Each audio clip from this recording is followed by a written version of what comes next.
Welcome to Bird Media. నేను మీ Pawan Krishnamurthy. Total 7 number Bangladeshi nationals were arrested by Jidimetla police during inspections at the rented house, HAL colony, Gazal Ramaram. పోలీసులు చెప్తున్నారు accused lacked valid passports, visas and other legal documents required to stay in India. Preliminary investigation revealed that they had entered the country illegally and were residing in different areas unlawfully. All 7 have been shifted to the deportation center in Jogipet, Medak district for further action. భాగ్యనగరంలో బంగ్లాదేశీలు వచ్చి బాజాప్తుగా బతికేస్తున్నారు అయ్యా. మన బెంగాల్ నుంచి కదులుతున్నారు, బెంగాల్ ఖాళీ అవుతోంది అనగానే చాలామంది సోదరిమణులు కూడా కామెంట్ పెట్టారు ఏంటంటే, అన్నోసారి చూడు రే వాళ్ళు ఏ స్టేట్కి వెళ్తారో ఏంటో అని చెప్పని. బంగ్లాదేశ్ నుంచి వచ్చి ఇక్కడ బతికేయడం. మేబీ అక్కడ కారణాలు చాలా ఉండొచ్చు, ఇన్ఫ్లేషన్ అయి ఉండొచ్చు, ఇంకోటి అవ్వచ్చు, ఏదైనా అవ్వచ్చు. కానీ భారతదేశంలో ఉండాలి అంటే వీసాస్ కావాలి, ఖచ్చితంగా పర్మిషన్స్ ఉండాలి, ఏ కారణంతో వస్తున్నారనేది కూడా ఉంటుంది. అలా కాకుండా సుందర్బన్ ఫారెస్ట్ దారిలోంచి అక్కడి నుంచి వచ్చేసి ముందుగా కలకత్తాలో ఎంటర్ అవుతారు, కలకత్తా నుంచి ఇక్కడికి వచ్చేస్తారు. లేదు అంటే సముద్ర మార్గం మీదుగా అటు అలా తిరుగుతూ ఎన్ని స్టేట్లో ఉంటారో తెలియదు. ఇప్పుడు వీళ్ళ వల్లే కదా జాతీయ భద్రతకి ముప్పు అనేది. అందులో దాంతో ఎంతమంది వస్తున్నారో కూడా తెలియనటువంటి పరిస్థితి కదా.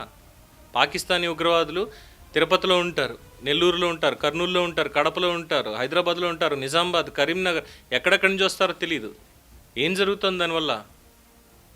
ఆల్రెడీ చూసాం కదా, ఢిల్లీ పేలుడు మొన్న మధ్య జరిగినటువంటిది. అలాగే డాక్టర్ల ముసుగులో రెజిన్ అనేటువంటి విష పదార్థంతో చంపడానికి ఎంతమందిని ప్రయత్నం చేశారు అనేటువంటిది. ఇల్లీగల్ ఇమిగ్రెంట్స్ ఇప్పుడు విదేశాలకు వెళ్తారు మన వాళ్ళు, వీసాస్ తీసుకుని, స్టడీ వీసానో లేదంటే విజిటర్ వీసానో తీసుకుని వెళ్తారు.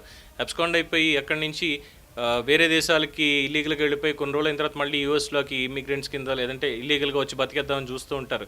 అలాంటి వాళ్ళందరినీ పట్టుకొని డిపోర్ట్ చేస్తారు కదా. అలాగే బంగ్లాదేశీలనైనా ఇంకొకళ్ళనైనా సరే భారతదేశం నుంచి డిపోర్ట్ చేసి తీరాల్సిందే. మనకి తినడానికి మనకు బాగా కడుపు నిండిపోయింది, మన దగ్గర సర్ప్లస్ ఉందంటే అయ్యో పాపం పక్కవాడికి లేదు కదరా, వాడికి కొంచెం పెడదామని ఉంటుంది. మనం తినడానికే మనకున్నటువంటి పరిస్థితికి అతిగతి లేకుండా ఉంది. ఇప్పుడు పక్క దేశం వాడు కూడా వచ్చి మన దాంట్లోనే పడతాం, మనం ఇక్కడి నుంచి తినిపించాలి ఇది అంటే ఎక్కడి నుంచి అవుతుంది?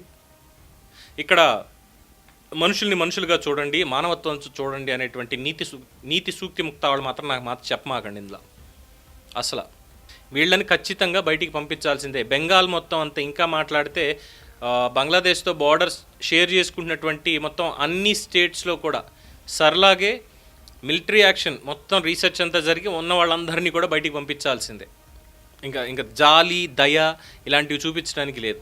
చాలు, ఇప్పటిదాకా మనం పోగొట్టుకున్నది పోయింది అంతా చాలు, కొత్తగా ఇప్పుడేం తెచ్చుకుని పెట్టుకోక్కర్లేదు. సో ఇది ఒక ఇన్సిడెంట్. ఇంకా ఎన్నొస్తాయనేది వేచి చూడాల్సిందే ఈ డిపోర్టేషన్కి సంబంధించి.